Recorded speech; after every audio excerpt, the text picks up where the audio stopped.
নির্বাচন। নির্বাচন কমিশনের একটি ফোকাস জাতীয় নির্বাচন। স্থানীয় সরকার নির্বাচন তাদের গুরুত্বে নেই।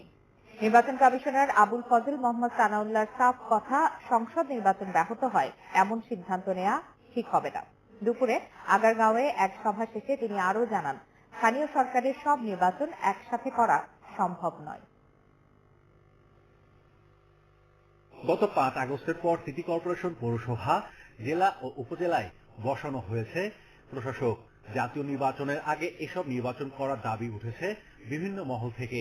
এছাড়া একই দিনে সব স্থানীয় সরকার নির্বাচন চায় স্থানীয় সরকার সংস্কার কমিশন। নির্বাচন কমিশনের সভায় গুরুত্ব পায় এসব ইস্যু। পরে সাংবাদিকদের ব্রিফ করেন নির্বাচন কমিশনার আবুল ফজল মোহাম্মদ সানাউল্লাহ।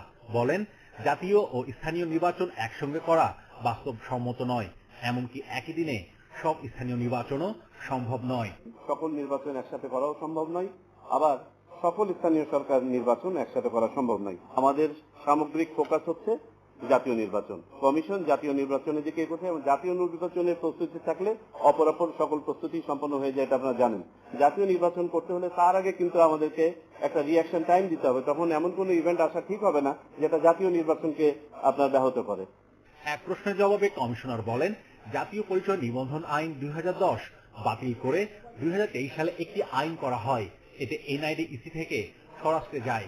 এটি কমিশনের সাংবিধানিক দায়িত্বের সাথে সাংঘর্ষিক। এই যে এনআইডিটা নিয়ে যাওয়া, এটা আমাদের সাংবিধানিক যে দায়িত্ব দেয়া আছে এবং সক্ষমতা দেয়া আছে নির্বাচন কমিশনকে, তার সাথে সাংঘর্ষিক। আমরা এখন অফিসিয়ালি কমিশনের সিদ্ধান্ত আকারে আমরা পত্র আলাপ করার সিদ্ধান্ত নিয়েছি। এরই মধ্যে শেষ হয়েছে ইভিএম প্রকল্প। এখন যে মেশিনগুলো আছে সেগুলোর দায় নেবে নির্বাচন commission. Mahmudul Hasan, independent news, Dhaka.